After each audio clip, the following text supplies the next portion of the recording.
ومن يضلل فلا هادي له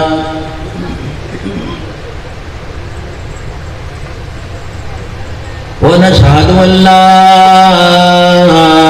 إله إلا الله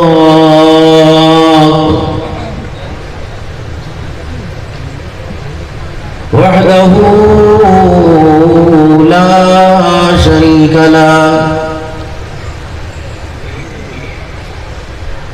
ولا نظير له ولا وزير له ولا مشير له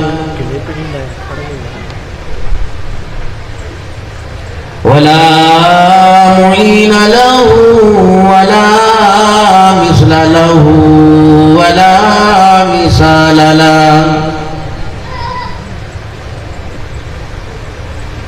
ونشهد أن سيدنا وسندنا ونبينا وشفيعنا وهادينا ومرشدنا ومولانا محمدا عبده ورسوله أرسله بالحق بشيرا ونذيرا وصلى الله تعالى عليه وعلى آله وأصحابه وأزواجه وذرياته وأهل بيته وبارك وسلم تسليما كثيرا كثيرا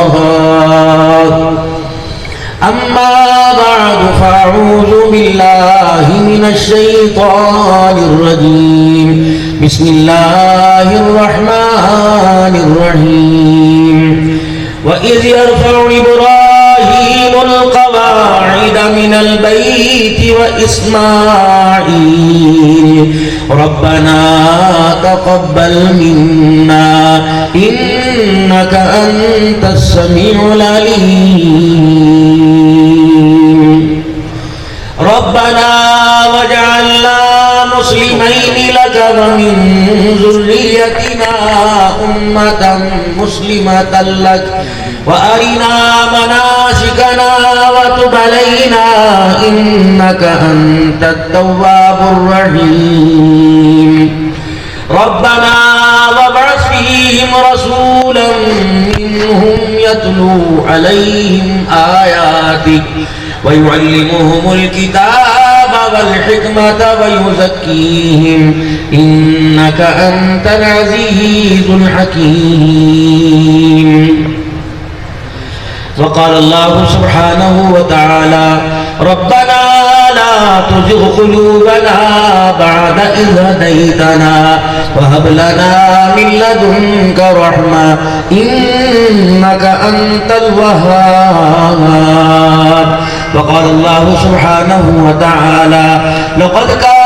لكم في رسول الله أسوة حسنة آمنت بالله صدق الله مولانا العلي العظيم وصدق رسوله النبي الكريم ونحن على ذلك لمن الشاهدين والشاكرين والحمد لله رب العالمين بروشري اللهم صل على محمد وعلى آل محمد كما صليت على إبراهيم وعلى آل إبراهيم إنك حميد مجيد اللهم بارك على محمد وعلى آل محمد كما باركت على إبراهيم وعلى آل إبراهيم إنك حميد مجيد کہتا من موہن نبی من ٹھار نبی تیری ذات دیاں کیا باتانے جے بولن موہ پھل کھڑ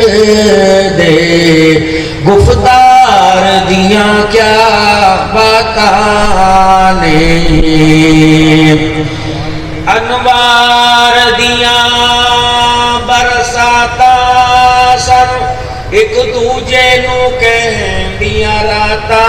سن جس رات دے تڑکے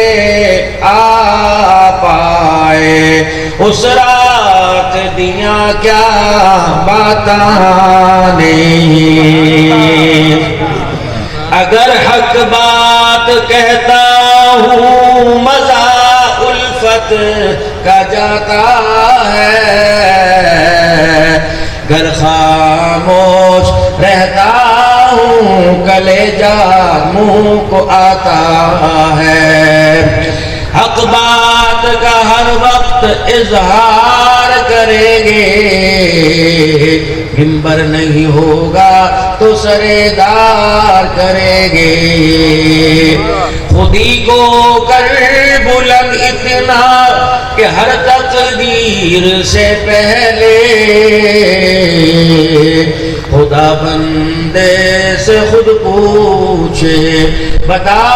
تیری رضا کیا ہے قابل صد احترام میرے بزرگوں عزیزوں دوستوں علاقہ بھر سے آئے ہوئے علماء کرام مشائخ اعظام جو کافی دیر سے اپنی ذمہ داریاں اسٹیج کی نبھا رہے ہیں جامعہ خیر العلوم کا یہ سالانہ روحانی اجتماع ہے یادگار اسلاف نمونہ اسلاف ولی کامل حضرت مولانا عبداللہ صاحب اور اس طریقے سے مولانا احسان صاحب مولانا معاذ صاحب ہمارے عبدالرحمن صاحب جامی بھائی حافظ محمد صاحب ہمارے اکابر ہمارے بڑوں کی نشانی مفتی محمد ارشاد صاحب آپ کے سامنے اللہ کریم ان کا سایہ ہمیشہ ہمارے سلامت فرماوے ان کی دعاؤں میں اللہ ہمیں شامل فرماوے اور جو ہمارے لیے اور اپنے لیے دعا دن کے اجالے اور رات کے آخری پہروں میں کہ اللہ قبول فرماوے اس ضعف کے اندر اس بزرگی میں اتنی دیر یہاں بیٹھنا ویسے ہم تو سمجھے تھے کہ ہم ہی تھکے ہوئے ہیں لیکن الحمدللہ یہاں ان ہستیوں کا دیدار ہوا الحمدللہ ہماری تھکنی اتر گئی اور یہ پریشانی بھی کہ واپسی جانا سفر کے تقاضے اللہ نے اس کو بھی دور فرما دیا اول تو ہمیں سفر کی عادت ہو گئی انسان یہاں سے موٹر سائیکل پہ کہیں جائے اور تھک جاتا ہے ہمیں یہ عادت ہے ہم گھر میں آرام کریں میں تھکن ہوتی ہے ہم آرام کریں تھوڑی دیر سستائیں بیٹھے تو نیند آتی ہے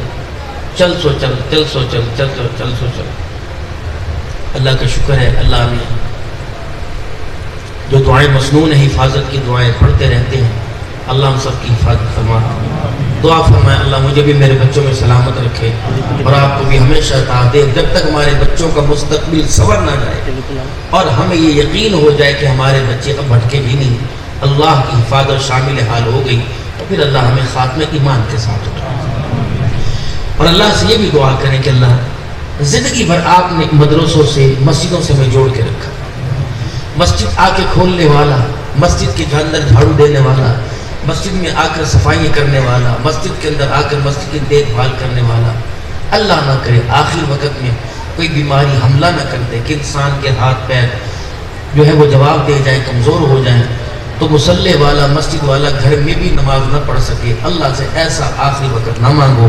بلکہ اللہ سے ربنا لا تزغ قلوبنا بعد إذ هديتنا اللہ جب آپ نے ہمیں چن لیا ہمیں زندگیوں کو ہماری جوانی اور بڑھاپے میں آباد کیا تو موت کے وقت اللہ انہیں اجاڑنا نہ آباد رکھنا جس وقت جاگنی کا عالم ہو اور پتہ لگے ملک الموت آنے والا ہے اس وقت کی اذان کانوں میں سنائی دے تو وہ نماز بھی اپنے گھر میں جماعت کے ساتھ پڑھا دینا پھر اللہ اگر موت گھر جانے تک آ رہی ہے یا گھر میں داخل ہوتی آئے گی تو اللہ موت وہاں بھی دینی ہے تو اپنے پاک گھر کے اندر موت دینا تاکہ قیامت کے دن جس ماحول میں گیا ہوں اسی ماحول کے ساتھ اٹھایا جاؤں جن کے ساتھ گیا ہوں نمازیوں کے ساتھ گئے نمازیوں کے ساتھ اٹھائے جاؤ گے ذاکرین کے ساتھ گئے ذاکرین کے ساتھ اٹھائے تماشبین کے ساتھ گئے تماشبین کے ساتھ اٹھائے اس لیے اپنے وجود کو مصروف رکھو اللہ کے گھر میں اپنی صلاحیتوں کو، اپنی مصروفیات کو، کاروبار ایک حد تک کرو جتنی ضرورت ہے. بلا وجہ بیٹھے ہوئے کہہ بھی رہے یار اللہ کا شکر ہے 12 بجے تک کام مکمل ہو گیا تھا، بس ایسے میں بیٹھا ہوں، گھر جا کے کیا کرنا ہے، ذرا شور شور دیکھ کے. تو زندگی یہ شوری نہیں، یہ بے شعوری ہے، یہ فرما برداری والی نامرادی والی زندگی. اپنے گھر میں وقت دیجیے، اپنی حسن کو، اپنی جوانی کو، اپنے بڑھاپے کو، اپنی صلاحیتوں کو روڈ پر بیٹھ کر دھول مٹی چاٹ کر کیوں ضائع کر رہے ہو؟ ان کو کھپاؤ، دینی کتابوں کا مطالعہ کرو. سیرت النبی صلی اللہ علیہ وسلم کے موضوع پر جو کتابیں مصنف لکھی ہوئی ہیں علماء سے پوچھو، حضرت جی سے پوچھو. وہ کتابیں سیرت النبی مولانا ندوی صاحب کا الرحیق المختوم کتاب اور بہت سی سیرت کی کتابیں اپنے گھر لاؤ، کا مطالعہ کرو کہ ہمارا نبی کیسا تھا. نعت خان تو کہہ رہے ہیں ایسا تھا ایسا تھا ایسا تھا، تو آپ کا مزاج بھی قبول کر رہا ہے کہ ایسا تھا کہ نہیں تھا.